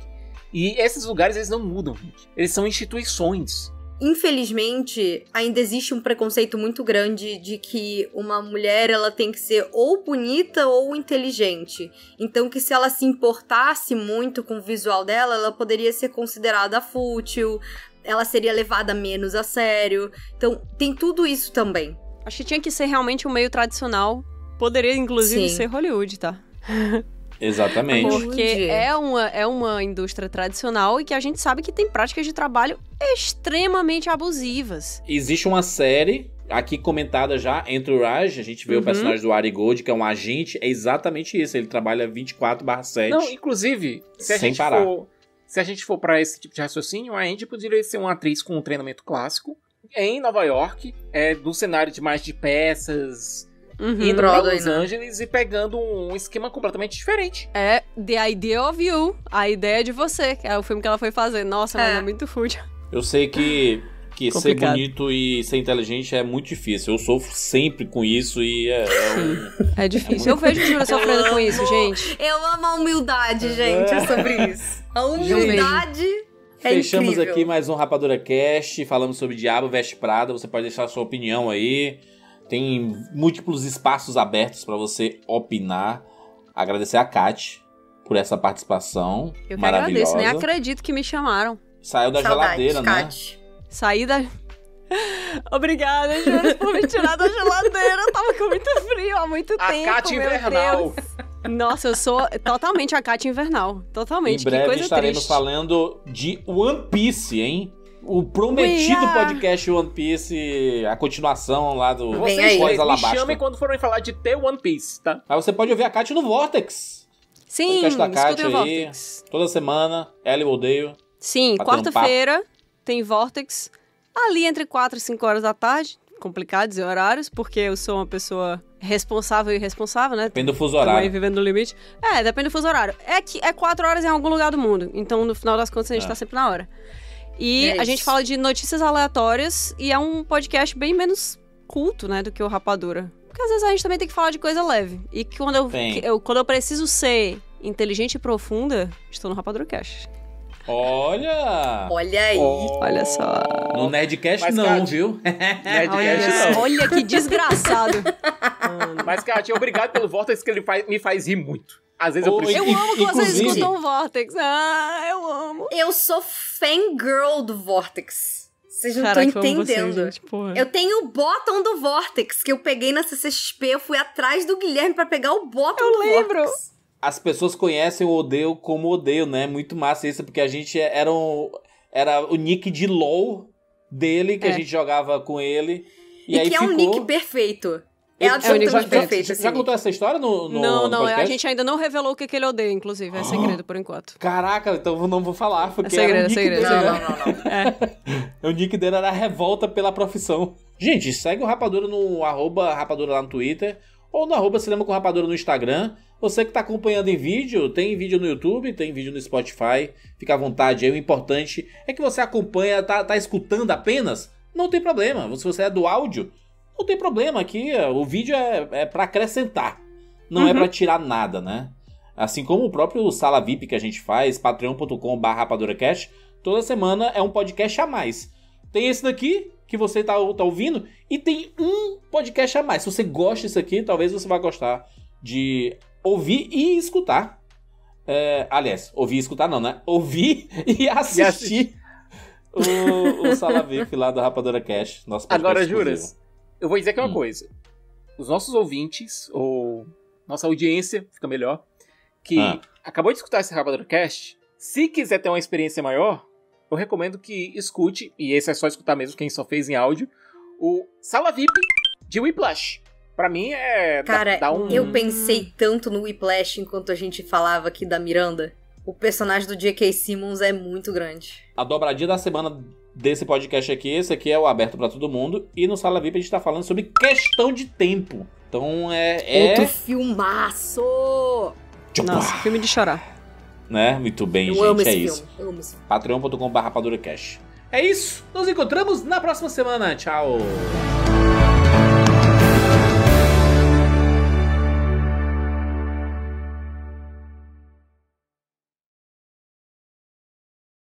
Eu tô com a mania de espirrar muito ultimamente. Eu não sei se é mania isso. Talvez tu esteja só doente. Pois é. Não é doente não, sabe o que é? É que eu usei aquela maquininha de limpar do nariz, de tirar as coisas do nariz, os pelos, né? E aí fica entrando a sujeirinha. Eu acho que tu não deveria fazer isso. Tipo, esses pelos que a gente tem na narina estão aqui por um motivo, Jurandir Filho. Não, mas eu não arranco eles inteiros, entendeu? Eu só dou uma parada, né? Não, você dá uma cortadinha, Isso. Não, mas só que é com uma maquininha, né? Não é... Né? Acho arriscado. É que ele deixa de filtrar tão bem as poeirinhas e coisas assim. Exatamente. Eu tô viciada nisso aqui, ó. Espirrando loucamente. O vídeo de cheirar. Caraca, eu adoro isso aí, meu Deus do céu. Putz, grila. Caraca, que vida boa. Se você der uma fungada um pouco mais forte, parece que você tomou um sorvete muito rápido e aí fica a cabeça assim, ó. Cara, parece que tá gelada a minha cabeça. Isso me lembra